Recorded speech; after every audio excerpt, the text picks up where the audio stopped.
¿Qué tal? ¿Cómo están ustedes? Bienvenidos a Va a Fondo. Hoy un tema importante, un tema sustantivo que tiene que ver con un pendiente desde hace, diría yo, 6 años, pero un poco más, que es la seguridad nacional. Hay cambio de administración y preguntamos, ¿habrá cambio en la política de seguridad nacional o seguiremos con los abrazos y no balazos? Mire, la pregunta es cómo acomodar a la Policía Municipal, a la estatal, a la federal, a la Guardia Nacional, al Ejército Mexicano y a la Secretaría de Marina. ¿Quién es quién? ¿Quién cumple qué funciones? ¿Quién obedece a quién? ¿Y quién va a responder por quién? Este sexenio lamentablemente inició con la muerte de algunos civiles acribillados por militares en el sur de la República Mexicana, pero si pensamos lo que está pasando en Culiacán, lo que está pasando en Veracruz, bueno, en todos los estados de la República, incluyendo la capital, las cosas no están nada sencillas. Dice la presidenta con A que habrá de presentarnos en breve, nos va a presentar pues los nuevos proyectos, los nuevos programas que se va a implementar para la seguridad nacional. Vamos a ver hasta dónde alcanza y hasta dónde llega. Como usted sabe, este programa está seccionado, está dividido en 4 archivos, en 4 partes sustantivas que vamos a analizar. En el bloque 1, los ajustes entre los uniformados. Sí, porque adentro de ellos también hay ajustes y ajustes muy, muy fuertes. El segundo bloque, entre la protección ciudadana y el combate al crimen organizado. ¿Quién es quién? ¿Quién manda a quién? Los territorios a quién pertenecen en este país. Y bueno, todavía queda la advertencia de los Estados Unidos de que habrá de intervenir en México. ¿Quién depende de quién? Es el tercer bloque. La Guardia Nacional depende de la Secretaría de Defensa Nacional. La Secretaría de Defensa Nacional tiene responsabilidades distintas a Marina. Las policías municipales y las estatales, ¿contra quién? ¿Cómo? Bueno, nada más se cambian de uniformes y parece que ya son distintos. Y el cuarto bloque, ahora sí, la seguridad política será del Estado o, como dijo uno de los altos mandos militares, no está en nuestras manos, que se entiendan los criminales y que se porten bien. O como dijera el expresidente López Obrador, abuelas, a nalguear a los malos a ver si se portan y entienden bien. Estos temas los vamos a tratar el día de hoy y bueno, hoy nos acompaña Doria Vélez, quien es directora de investigación del Observatorio Nacional Ciudadano. Gracias por estar con nosotros, bienvenida. Al contrario, gracias por la invitación. Un gran catedrático, un gran analista político, como lo es José Monroy Sorribas. Pepe, gracias. Carlos, buenas tardes, mucho gusto. Buenas tardes. Pues iniciamos, Doria. Platícanos, danos tu primer apunte. Estos ajustes que hay entre uniformados. Hoy en la tarde hubo un síntoma de lealtad, voy a decir, de todos los uniformados, porque estaba la Guardia Nacional, Defensa Nacional, Marina, etcétera, hacia la nueva presidenta con A. ¿Estos ajustes a qué obedecen? Pues mira, de entrada creo que lo que estamos viendo, esta alineación y muestra de lealtad hacia la presidenta, creo que es algo meramente de forma, ¿no? O sea, creo que era muy difícil que desde los primeros días justo comenzáramos a ver que no hay cierta alineación con quien está al mando del Poder Ejecutivo Federal. Sin embargo, creo que el reto va a ser lo que vamos a ver en los próximos días, ya cuando comience toda la parte práctica de lo que tiene que ver las tareas de seguridad.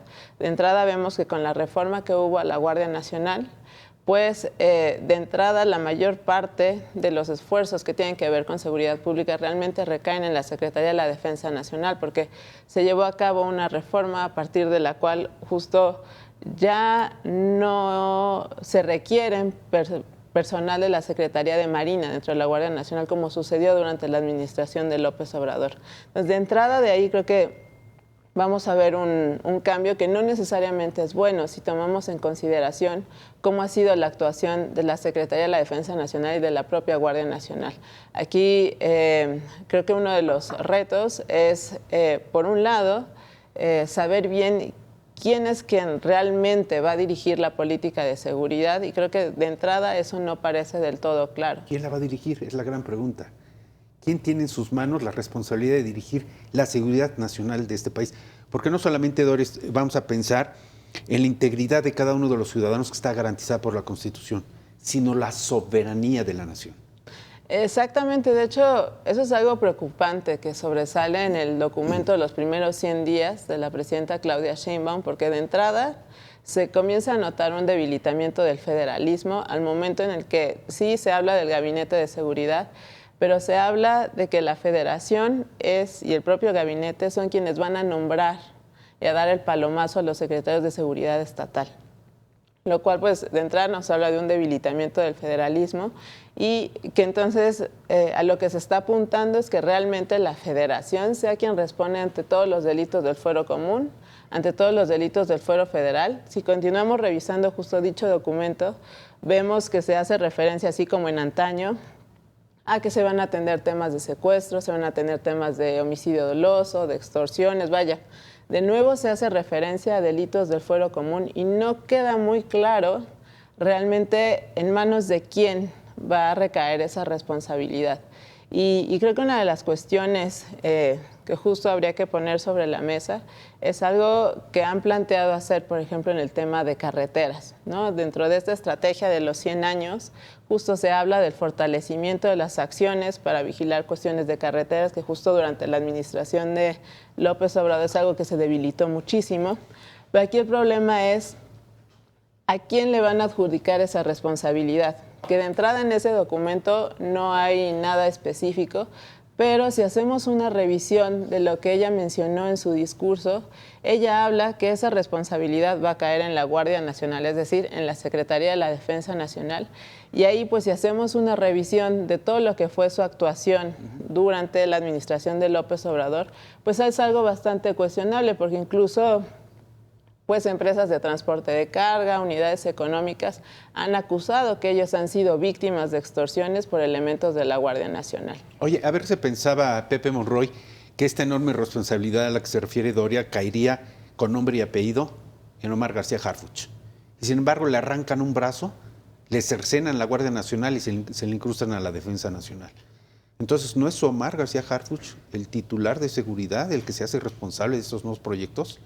Fíjate que me da la impresión que habría que dividir de alguna manera el mundo del deber ser, ¿no? De lo que en teoría debería de ser estructuralmente la seguridad, la política, la de la parte de la soberanía, la seguridad del país, y la seguridad de nosotros, de los mexicanos como tal. ¿No es lo mismo? Que me parece que tiene sus bemoles, aunque haya puntos de intersección, pero creo que tiene sus bemoles.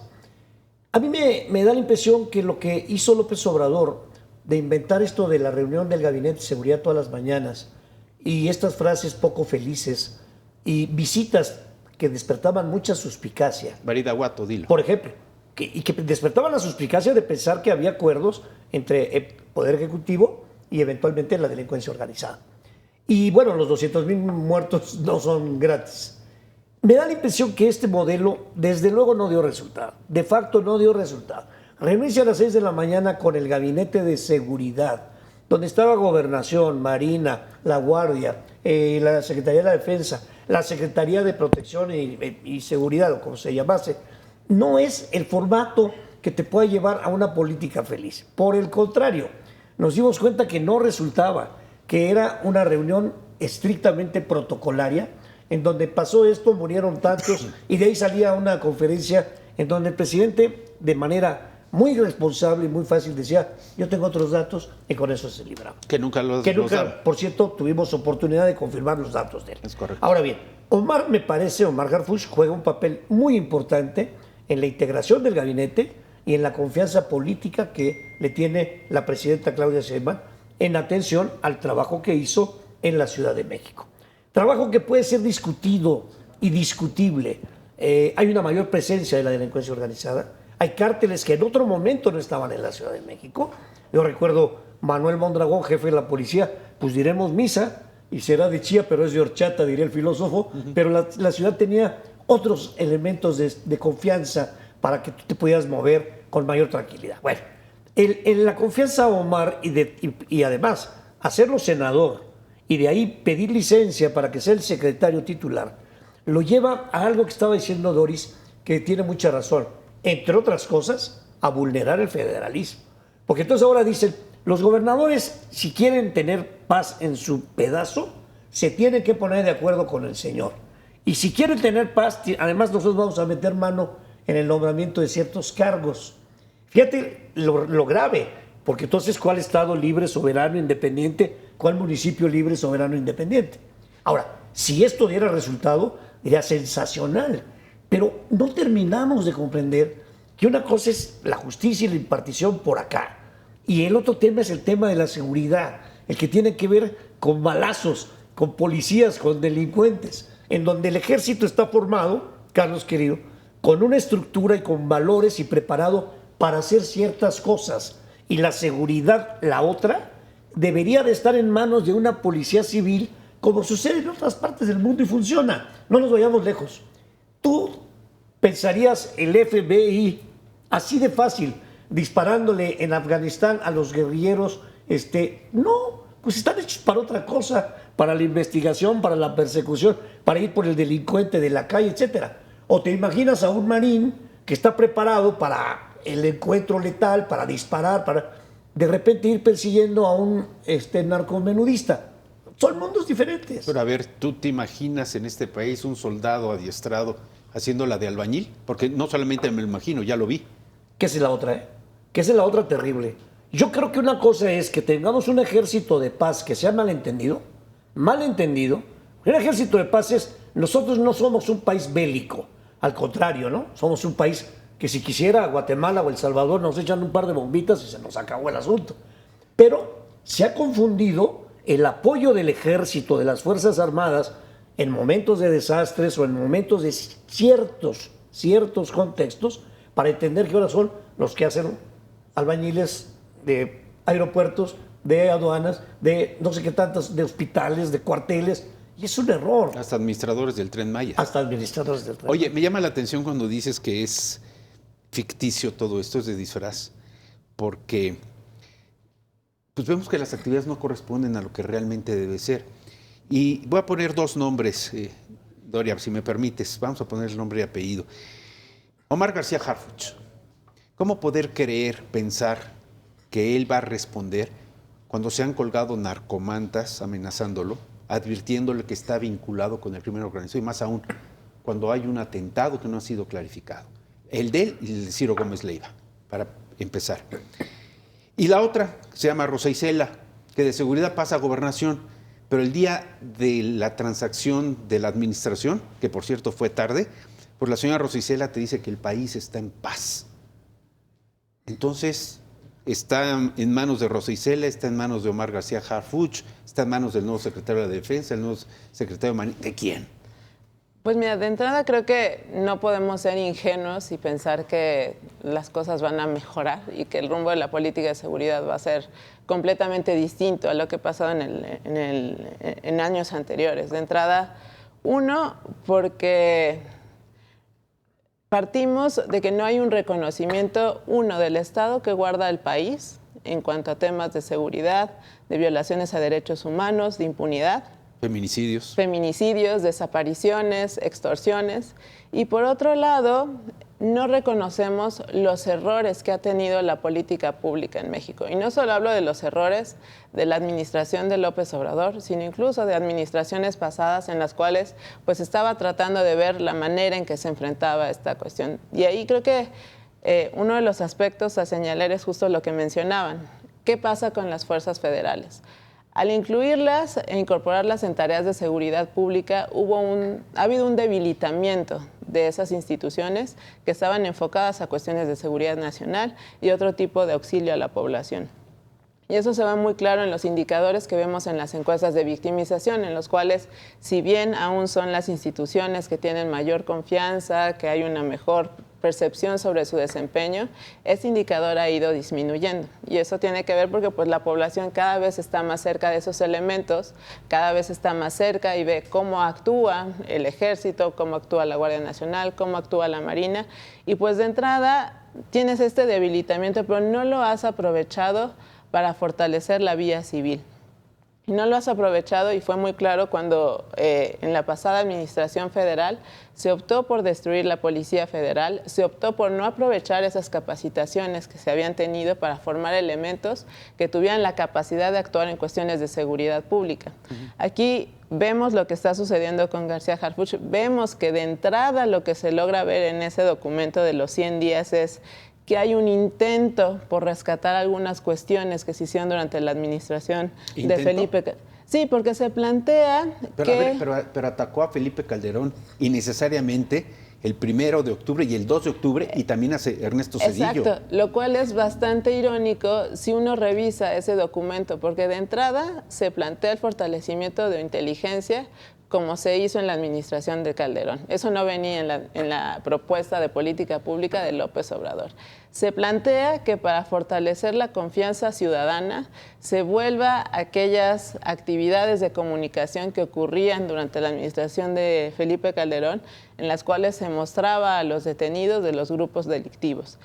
Se retoma, por ejemplo, las cuestiones de extinción de dominio que durante la pasada administración quedaron por completo olvidadas, al menos en el discurso. Vaya, hay algunos atisbos de lo que supuestamente van a tratar de hacer que te recuerda un poco a la estrategia que tenía Felipe Calderón. Por ejemplo, ahí mismo se retoma la noción de los homicidios vinculados a la delincuencia organizada y se plantea que se va a homologar la metodología, que es algo que justo se comenzó a hacer durante la administración de Felipe Calderón y se hizo algo similar durante la de López Obrador y bueno, ahora se ve que se continúa con eso, ¿no? Y creo que otro guiño, ¿no?, de que se trata de recuperar eso, aunque narrativamente ataques a tu antecesor, narrativamente digas voy a hacer algo completamente distinto, es que en la propuesta que Claudia Sheinbaum presentó cuando ella aún era candidata, ella habla de recuperar Plataforma México. Después se pierde por completo esa noción en los discursos, pero si revisas y ves que supuestamente el brazo que va a construir en la Secretaría de Seguridad y Protección Ciudadana va enfocado a cuestiones de inteligencia, bueno, te hace ver que al menos va a intentar hacer o recuperar, hacer algo de lo que se hacía anteriormente, lo cual no necesariamente significa que se hayan aprendido de los errores del pasado. ¿Pero se va a deslindar entonces de la administración de López Obrador? No creo que se llegue a deslindar del todo. ¿Por qué? Porque ella tiene que continuar con el rumbo y con lo que ellos mismos denominaron el segundo piso de la Cuarta Transformación. Y lo vemos en el discurso. De nuevo se hace referencia a que se van a atender las causas, etcétera. Pero ahí de entrada no se reconoce el error que hubo al momento de diseñar los programas sociales que supuestamente iban enfocados a cuestiones de la prevención social de la violencia y la delincuencia. Porque de entrada una de las cuestiones que señaló el Observatorio Nacional en distintos diagnósticos que realizamos y evaluaciones es que había un serio problema de diseño y que se estaba adjudicando a que únicamente los pobres eran quienes cometían acciones criminales. Y creo que si hacemos una revisión de todo lo que ha sucedido en el país, realmente no son los pobres los que se encuentran llevando a cabo actividades delictivas, sino que hay mucha gente más que justo se está aprovechando del tipo de condiciones que hay en el país para llevarlas a cabo. Oye, yo quisiera formularle a los dos una gran interrogante, por lo menos, ¿qué sabor de boca les deja? El hecho de que inicia la administración la presidenta Claudia Sheinbaum subiéndose, montándose en los cadáveres de estudiantes de hace 56 años. Pero se sale y ya no pisa los 200,000 cadáveres que dejó López Obrador. Es más, obliga a Rosa Isela, la secretaria de Gobernación, a ofrecer disculpas por los muertos del 68. Claro, cuando ella era activista, etcétera, etcétera. Si es que se puede pensar de esa manera. ¿Qué te deja esa lectura? Vivimos en el pasado, seguimos con las recriminaciones, seguimos acusando a las administraciones corruptas anteriores, la de 200,000 muertos, nadie es responsable, no pasa nada. Yo creo que aquí está entrampada Claudia Sheinbaum, porque ella es una hechura política indiscutible del López Obrador. Y entonces por eso en el discurso de toma de protesta en el Congreso, pues puedes ver varias plumas o varias Claudias. Una de ellas es la que reivindica a la mujer y ahí todo el mundo aplaudimos. O sea, ahora una niña mexicana puede soñar con ser bravo, no hay problema. ¿Aplaudiste eso? Y la otra, la posibilidad de una mujer que llegue me parece que es un logro, más allá de temas de partidos. ¿Logro Simplemente de qué? un logro histórico. O sea, en 200 años me parece que tener la titularidad del Poder Ejecutivo cuando está en manos de varones, como en el caso de la Corte, 500 varones han integrado el Pleno durante 200 años, solamente una veintena de mujeres. Yo creo que hay un logro ahí, Carlos. A ver, déjame interrumpirte. Me contrae un poco lo que estás diciendo, porque en la toma de protesta, a su derecha, tenía a la presidenta de la Suprema Corte de Justicia de la Nación, una mujer que ha sido atacada, ofendida, humillada y vulnerada por el que tenía a la izquierda, que es Andrés Manuel López Obrador. Y ahí te viene hablando de feminismo, de que ya llegaron las mujeres, de que van a rescatar la dignidad de las mujeres, que por cierto, dicho frente a una dama, cuando dice, juro protestar por todos los mexicanos y gobernar a todos los mexicanos, y habla de que no va a haber clasismo ni racismo, pues te dice que primero a los pobres y los demás. Y luego te dice que primero a las mujeres y los demás. Y no solamente eso, le pide a Ifigenia Martínez que le entregue la banda presidencial, pone atrás a cadetas del heroico Colegio Militar, las comisiones que la reciben y la despiden son de mujeres, y luego hace una ceremonia de entrega de bastón con mujeres indígenas. ¿Y los demás? ¿La inclusión? ¿O nada más va a gobernar para mujeres? Por eso te pregunto, ¿es un logro eso? Y te voy a todavía señalar un asunto más. Me parece fuera de tono haber presentado a Pablo Gómez como testigo del 68, cuando habla de las mujeres y no le da oportunidad, ni siquiera menciona a Ceci Flores, una de las madres rastreadoras. Sí, mira, yo creo que está entrampada. A ver, déjame, yo no me voy a desdecir de que me parece que sí es un triunfo importante en el ámbito de género, de igualdad y de posibilidad, que llegue una mujer a ser la titular del Ejecutivo. A mí me parece un logro.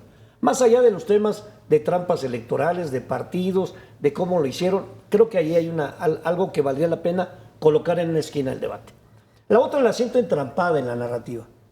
La siento entrampada en un discurso en donde viene siendo ella el producto de una hechura política de López y al cual aparentemente le debe de profesar, por lo menos por un buen rato, lealtad aparente y disciplina. ¿Y culto? Y bueno, tanto es así también. Tanto es así que hay que revisar cuántos miembros del gabinete de López han sido ratificados por ella o cambiados a puestos y dices, bueno, entonces aquí está la mano y el brazo y la pierna de López Obrador. Por eso se dice que López Obrador va a su segundo sexenio con la modalidad de home office. Home office, sí. ¿No? Ahora, la historia de este país nos dice, indiscutiblemente, incluso desde el siglo anterior, el otro, de que el presidente que entra termina en conflicto con el presidente saliente, en términos generales, Calles con Cárdenas, Alemán, en fin, todos, López Portillo con Echeverría, Salinas con el otro, Miguel de la Madrid, en fin.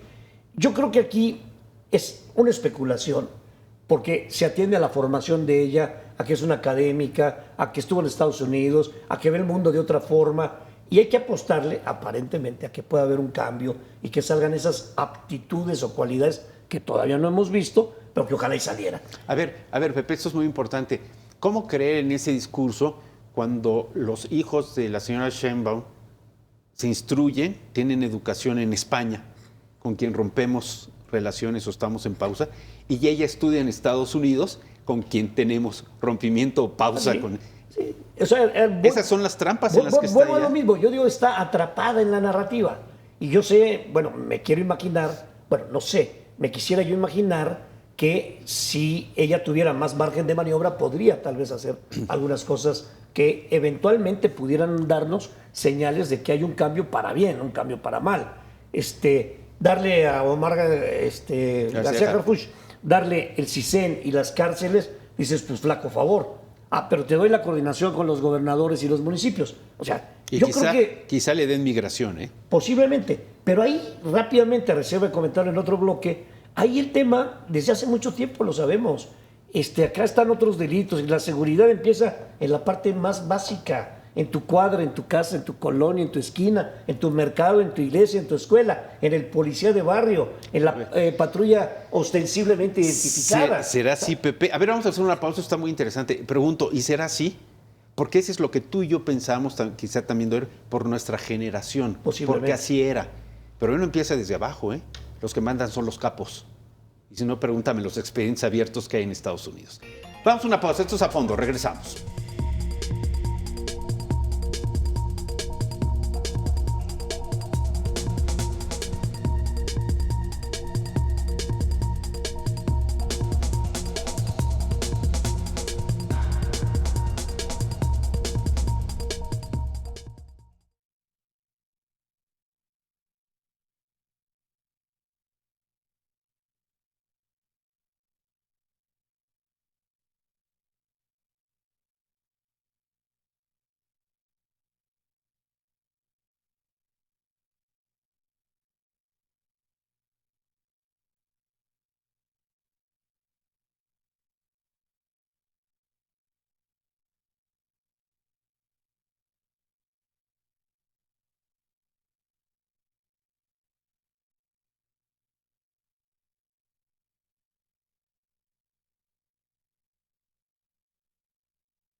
Bien, pues interesante, muy interesante este tema, sobre todo usted que nos ve, nos escucha y nos sigue en redes sociales. Participe, nos gustaría saber qué piensa, qué opina, cómo enriquece este programa y sobre todo el tema. Así es que bienvenidos sus comentarios y siempre habremos de tomarlos en cuenta en su lectura y en su consideración. A ver, licenciado Monroy, ¿está usted pensando como si viviéramos en los 70s, 80s? De que el raterillo de la esquina era el que me perseguía y el policía le llamabas. A ver, aquí el que manda son los capos. Aquí el que pone las instrucciones son los capos. Aquí el que domina los terrenos son los capos. ¿Quieres que hablemos de Michoacán? ¿O quieres que hablemos de Sinaloa? ¿O quieres que hablemos de Sonora? ¿O nos referimos a los expedientes de la DEA? ¿O a los capos más peligrosos del mundo que superaron por mucho a Pablo Escobar? Ahora están detenidos allá, no aquí, allá. Y donde están hablando es allá, no aquí. Entonces, ¿cómo entender la posición que nos muestras de que desde abajo empieza la delincuencia? ¿No es al revés? ¿No es a la inversa? ¿No viene desde arriba ahora la advertencia y dominio incluso del panorama nacional? A ver, yo tengo la impresión que evidentemente la delincuencia organizada ha ido tomando gradualmente el control político, el control de espacios estratégicos y evidentemente pues una fuerza económica y real, fáctica, de hecho, que es indiscutible. Por eso el riesgo de que nos califiquen de narcoestado, ¿no? No solamente, ya no solamente de narcoestado, sino que a propósito del narcoestado pudiéramos subir la franja y ser calificados como un estado que tenga ya problemas ¿cómo se llaman? Las Torres Gemelas, de los terroristas. De terroristas, perdón. La bueno, así nos ha calificado. Estamos entre terroristas y narcoestado. El señor Trump así nos ha calificado. Exacto. Ahora, el tema me parece es que sí es cierto, es un México diferente, no es el México que nosotros tuvimos en nuestra infancia, no es los mismos esquemas de seguridad, ni los mismos controles. En esta capital, el servicio secreto, en los 30s, lo integraban 120 personas. Hoy, a la policía de Capitalina le integran entre 80 y 90 mil, entre auxiliares preventivos, la bancaria, etcétera. Y granaderos que ya no existen. Y granaderos que ya no existen, pero que se camuflajean. Son cerca de 80, 90 mil personas. Y ve la cantidad de delitos que existen. Se habla de las bondades de una policía centralizada, con un solo mando, etcétera. Sí creo que han migrado las cosas, Carlos, sí creo definitivamente, y no dudo, estoy de acuerdo contigo, en que la delincuencia organizada ha copado literalmente muchos aspectos del territorio, de la agenda nacional. Entre ellos, gravemente, lo que significa posibilidad de gobernantes, de presidentes municipales, de legisladores, de jueces, en donde, como decías fuera del aire, puede llegar el tipo con el arma y decirle, mi compadre está adentro, así que tú sabes, si quieres ver a tu familia, pues tú sabes si lo sacas o no. O al notario, al que le dicen, y no estoy inventando, son historias reales, al notario que le dice, va usted a firmar, en nombre del señor le va a pasar la propiedad, y quiero ver quién. Bueno, o también... en Sinaloa, perdón, con la elección, Exacto, la última elección, ya donde saben por los quién abogados, votar, ¿no? claro, y Ya donde saben los por quién abogados no levantaron un solo dedo, porque hubo la amenaza a todo el gremio de abogados de Sinaloa de que serían matados ellos y sus familias. Entonces, ¿qué dijo el líder de los abogados? Pues preferimos vivir con nuestras familias, no presentamos ninguna denuncia cuando tenían las evidencias de la delincuencia organizada. Pero a ver, Doria, entonces en este bloque, ¿quién depende de quién? Lo pregunto porque ya se nos olvidó la serie de crímenes de candidatos que hubo y las amenazas claro. para que dejaran los cargos antes de la elección. De eso ya nadie se acuerda. Claro. El tiradero de cadáveres de candidatos de diferentes partidos e ideologías. Entonces, Doria, ¿quién depende de quién? Creo que la respuesta a esa pregunta está muy relacionada con lo que comentaban hace un rato, en el cual sí, esos grandes capos no se encuentran en un lugar lejano, sino que son parte de las propias comunidades, ¿no? Y que ellos son quienes controlan tanto las actividades lícitas como ilícitas de diversas partes del país. Simplemente vayamos al sector pesquero, ¿no? En el cual, pues finalmente los grupos delictivos son quienes controlan absolutamente todo, las cuestiones del sector productivo de la pesca, desde controlar cuánto tienes que pagar para salir al mar al pescar, cuánto te tengo que cobrar por lo que pescas, cuánto me tienes que pagar para si quieres ir de este lugar al otro. Vaya, ellos controlan todo, incluso... ¿Estás reflejando lo que ocurre con los limoneros? Claro. Eso sucede. O las tortillerías Claro, de Michoacán. O, si le pongo nombre y apellido, porque aquí no nos tiembla la voz, con el gobernador de Sinaloa. Claro. Justamente por eso el Observatorio Nacional Ciudadano está trabajando en una agenda con la Canacintra, porque eso sucede en varios sectores productivos y creo que eso lo que nos muestra es que actualmente lo que sucede en varias partes del país realmente se encuentra en manos de los grupos delictivos y de las células que pertenecen a ellos. Pero y no es que cambian, Doria, perdón, pero no es que cambian de estrategia.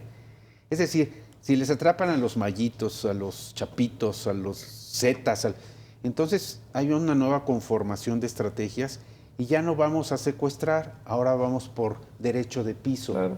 Y al rato vamos por crímenes. Trasplante de órganos. Correcto. Sí. Es que justamente, y eso hay que entenderlo muy bien, los grupos de delincuencia organizada no se enfocan solo a cuestiones de narcotráfico, sino con la evolución que ha habido en las últimas décadas, ellos manejan distintos tipos de actividades. Entonces, de entrada, si tú dejas de actuar en cuestiones de lavado de dinero, pues estás evitando algunas acciones para debilitarlos. Si los dejas que continúen haciendo cuestiones de piratería, de falsificación de diversos productos que van desde medicinas, alimentos, ropa, juguetes, justo esa es una de las actividades que es la caja chica de los grupos de crimen organizado. Y es lo que pasó durante la administración de López Obrador.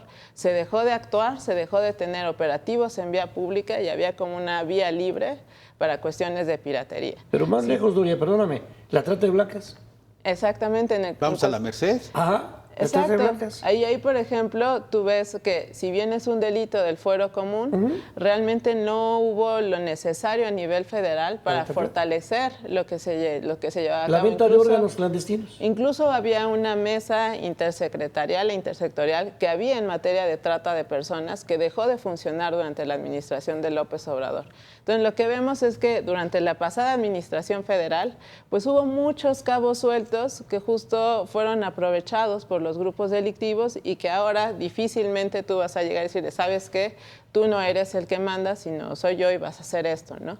Creo que ese es el principal problema. Creo que fueron muy desafortunadas las declaraciones que hizo el personal militar en el caso de Sinaloa, en el que dijeron, bueno, finalmente nosotros solo podemos ver hasta que ellos decidan, pero es muy triste decirlo, pero el Estado en muchas partes del país se ha vuelto en un mero espectador. Oye, Doria, déjame preguntarte, ¿fueron desafortunadas las declaraciones o es un reflejo de la realidad? Creo que es un reflejo de la realidad de distintas partes Qué del grave, país. ¿no? Y Peor. eso es muy grave. Más grave, porque si fuera solo la narrativa, dices. Una Estaba yo expresión pensando fallida. mientras Doria explicaba que cómo estará el tema que el presidente del país más poderoso del planeta en la agenda, en el punto número 1, llama fentanilo. No, ya después los migrantes y lo que tú quieras y mandes y el tratado. El tema número 1 es el fentanilo, ¿no?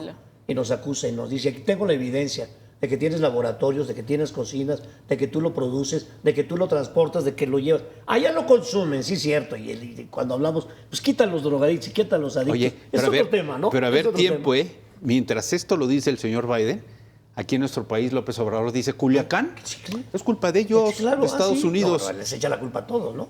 De todos, de todo, de todo. Oye, pero además lo dice a unas horas de que la esposa de Biden pise Llegaron. territorio Sí, nacional. sí. Dices, fueron ellos. Es que somos muy curiosos porque le picamos los ojos, paradójicamente, al socio más importante y al vecino más importante que tenemos. Le picamos las costillas y los ojos, ¿no? Es increíble. Nuestro segundo socio es España, ¿no? Y nos peleamos con España. Digo, se pelea el gobierno, ¿no? Porque nosotros Por lo no. que pasó hace 500 Lo que años. pasó hace 500 años, ¿no? Pero nada más volviendo rápidamente al tema. ¿Cómo será el tema del narcoestado, esta narcosociedad? Que lo que estás diciendo es absolutamente cierto. Es decir, donde viven los narcos, las cosas están en paz, tranquilas y seguras, porque tienen el control, ¿sabes? Crimen organizado. Y además, ojo, se vuelven a veces líderes con legitimidad social. Aquel marcha, meeting en apoyo al Chapo fue monumental. La gente decía es que preferimos al Chapo que a los policías. Y eso pasó Porque- en Chiapas también. ¿Qué pasó? Porque nos da despensas, nos hace casas, nos arregla la iglesia. O sea, es increíble. O sea, está sustituyendo Oye, lo que el Estado debe de Y hacer. ya sé que venga el Incluso- Y presidente hace varias que venga- veces. Incluso a Exactamente. veces sanciona a los responsables de ciertos delitos. Es correcto. Se Oye, convierte en el juez Exacto. que no hace el trabajo que debe hacer. Hablando de estos grupos que desde abajo empiezan con el crimen, Doria, ustedes en Observatorio Nacional han detectado que muchos viene, o sea, los que te cuidan el coche en la calle, en varias alcaldías de la Ciudad de México son de la familia michoacana.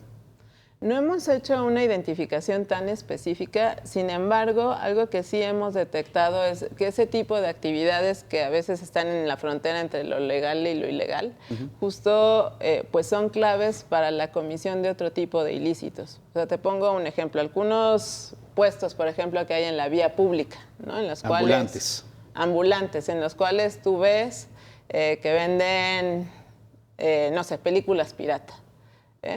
Pues tú dirías, bueno, eso es algo totalmente inofensivo, pero esos normalmente funcionan con un doble giro, ¿no? O sea, sí te estoy vendiendo la película, pero también, pues a partir de tal hora te vendo armas, ¿no? O a partir de, o hago vendo funciones drogas. de halconeo, ¿no? O te vendo drogas. Entonces, eso es lo que hemos detectado en varias zonas de la Ciudad de México y creo que algo también que hay que llamar la atención es justo cuando está sucediendo todo este fenómeno que pasa en la Ciudad de México y que pasa en distintas entidades federativas, que tiene que ver con el cobro de extorsiones, o sea, cobro presencial de extorsiones, justo cuando sucede eso, tú necesitas del apoyo de esas personas que se encuentran en la calle como bienes, que se encuentran a lo mejor vendiendo periódicos o algo así, y justo Los halcones. los famosos halcones. Claro. De hecho, algo que documentó el observatorio es que en el caso de las niñas, niños y adolescentes, cuando son reclutados por grupos delictivos,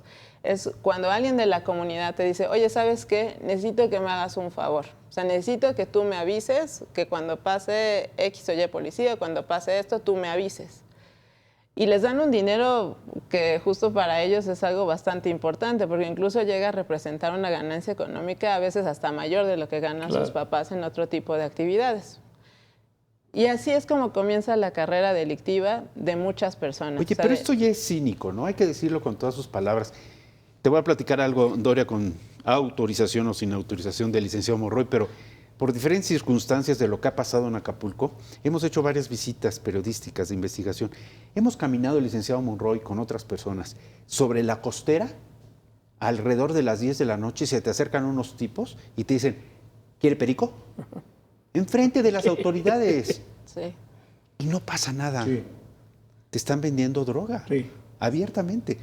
Y no estoy hablando de lo que ocurre adentro de los antros. Estoy hablando en la vía pública, en uno de los centros turísticos más importantes del mundo. Y no pasa Incluso nada. ahí en Sí. Acapulco cuestiones de trata de niños y niñas No, bueno, y terrible. adolescentes. El Igual, tema de pedofilia y ahí es bárbaro. Tremendo, sí. Pero lo que dices, Carlos, yo creo que la palabra es correcta. Hemos caído ya en un cinismo absoluto, ¿no? En un descaro total. O una complicidad. Bueno, a mí me parece que atrás de todo esto debe haber contubernio, complicidad, arreglos, prebendas, etcétera, porque no podrías explicártelo. Ahora sí que literalmente lo que dijo el gobernador de Sinaloa cuando era candidato, pues ¿quién se va a hacer tonto, no? Dijo, ¿quién pretende gobernar Sinaloa si no se arregla con los malos? Si yo sí sé quiénes son, y yo sí sé quién es el Mayo, y el Mayo, dicho sea de paso, que era uno de los capos de a de veras, pues bueno, ahora que está allá, que por cierto es un dato interesante, los capos que están detenidos en Estados Unidos, es, en mi opinión, una forma de desmantelar a esa generación de capos que eran verdaderamente atroces, que eran verdaderamente brutales, despiadados, ¿no? O sea, las cabezas y los pozoleros y los colgados, etc. Oye, pero ¿es una forma de desmantelar o una forma de alto nivel de negociación? Yo creo que es una forma de cambiar de generación para tener interlocución con otro tipo de jefes de la A delincuencia ver, organizada. déjame ponerte el rompecabezas en la mesa.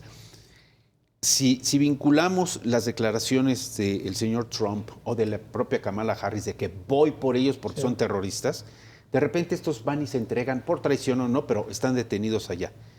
¿No te parece curioso que la declaración de ellos es lo hicimos para proteger a nuestras familias? O sea, ¿no tendrán información de que ya vienen por ellos, mejor se entregan a cambio, protejo a mi esposa, a mis hijos, mis familiares? Yo creo que hay algo de eso. Yo estoy casi seguro que hay algo de eso y creo que esta generación... Entonces es complicidad, es Sí, negociación desde de luego, alto nivel, sin lugar a no es duda. desmantelamiento. Sin lugar a duda, y me parece que entre los gobiernos, lamentablemente, aunque nos critiquen y nos califiquen, hay arreglos, se guiñan el ojo. O sea, yo no puedo imaginarme Nueva York 3 días sin droga. ¿Tú te lo puedes imaginar? ¿Y de O sea, dónde ¿de llega? dónde llega? Digo, pues, O Chicago. evidentemente, ¿no? O Los Ángeles. Bueno, pero entonces ellos saben que nosotros somos los grandes proveedores, los grandes surtidores. Claro, no lo veo discutible en la agenda, salvo ahora que el fentanilo ha matado a los cientos, a los decenas de miles, y entonces se vuelve tema. Fíjate nada más que increíble. Pero yo sí creo que hay arreglos a ese nivel, pero más grave, lo que me parece que es cínico, desvergonzado, y que es mentirnos, y que es ir contra todo, es el arreglo de los funcionarios del gobierno mexicano con la delincuencia organizada. ¿Qué pasa, Doria, para entender todo este marco con la Guardia Nacional? Primero se nos prometió que iba a ser civil, fue un disfraz, porque desde el primer momento era militar, por lo tanto hay militarización, y ahora ya, cínicamente, aprueban con una reforma que se va al ejército. ¿Qué significa eso? Pues de entrada es que se renuncia por completo a una aproximación civil, ¿no? Para tratar de atender el problema. 2, es que de nuevo le estás apostando a una institución que ha sido tachada por diversas cuestiones. 1, de cuestiones de violaciones a derechos humanos. 2, de algunas cuestiones de corrupción. O sea, vaya, es una institución un tanto cuestionable que desde que López Obrador fue candidato, justo él decía, no, es que es la institución más confiable que hay en el país. Eran por sus eso, carabinieri, ¿no? Sí, de hecho, de entrada, pues justo cuando era candidato y él hablaba que iba a ser una institución civil, la Guardia Nacional, era un poco difícil de creer, sobre todo por lo que él traía en la narrativa. Y creo que un problema que hay con la Guardia Nacional es que de entrada, de facto, realmente nunca se le profesionalizó ni se le capacitó como se hizo con la Policía Federal, sino que de entrada siempre fue todo de lleno a cuestiones de la Secretaría de la Defensa Nacional. Y tiene mucho que, y esto es bastante O sea, solo les cambiaron el problemático. uniforme. Sí. Solo balizaron las patrullas y les dijeron ya son porque, Guardia Nacional. Pese a la decisión de la Suprema Corte, realmente nunca hubo ese cambio que tenía que haber sucedido, de que ellos dejaran de estar operativamente y todo bajo el mando de la Secretaría de la Defensa Nacional. Y eso es bastante problemático. ¿Por qué? Porque de entrada el criterio de selección que hay por parte de esta institución para incorporar los elementos no es como el que hubo con la Policía Federal. Toda la parte de formación no es igual, o sea, es una formación castrense que es completamente distinto. Por eso vemos lo que sucedió en Chiapas. O sea, por eso vemos que hubo un par de elementos de la Secretaría de la Defensa Nacional que justo pues prendió fuego contra migrantes, y lo mismo va a suceder con la Guardia Nacional por el tipo de formación que le estamos dando.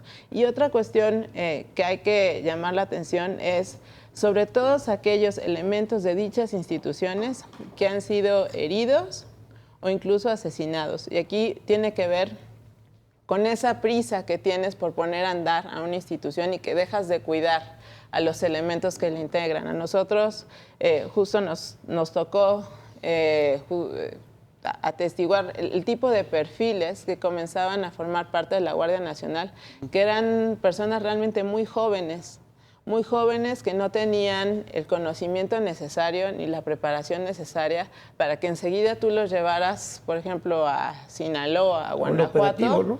A un operativo, a que comenzaran a actuar frente a grupos de crimen organizado. O sea, incluso por eso comenzaron a ocurrir algunos accidentes, ¿no?, con el manejo de armas que tenían por parte de los elementos. Eso tiene que ver porque justo estás muy apurado en echar a andar esa institución que dejaste de fijarte en lo más importante. Y creo que ahorita vamos a continuar viendo eso. ¿Por qué?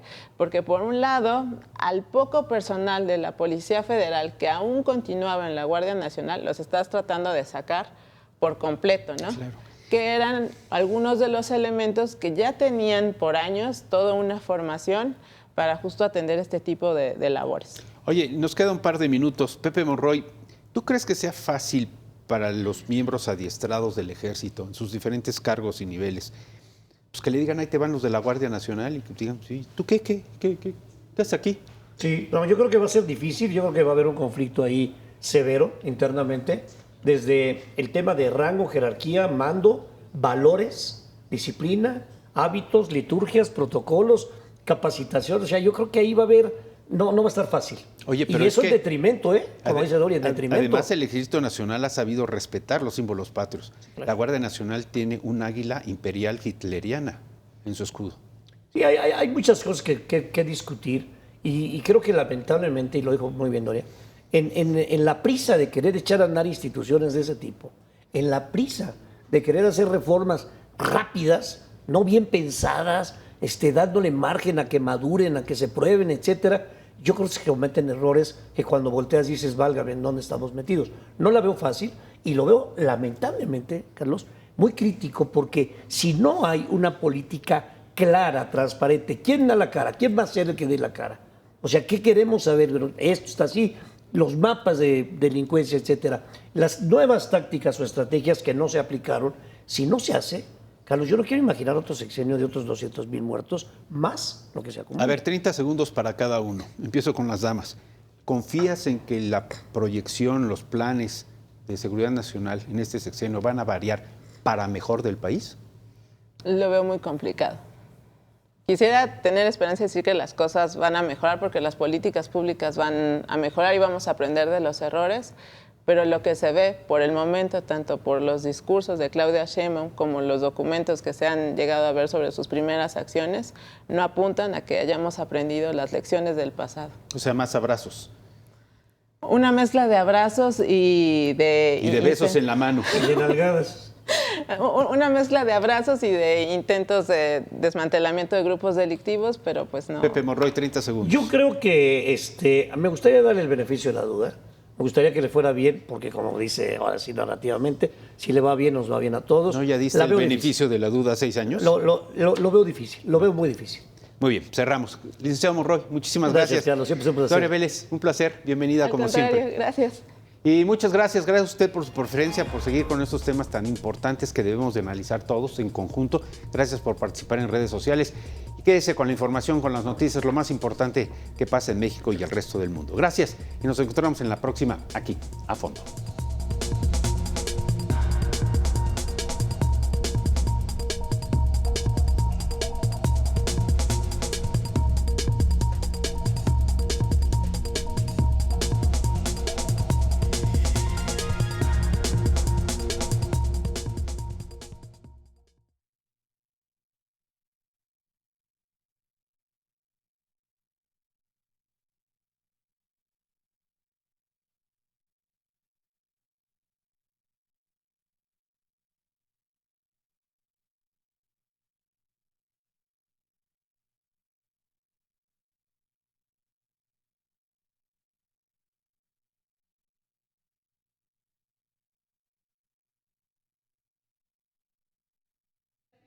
muy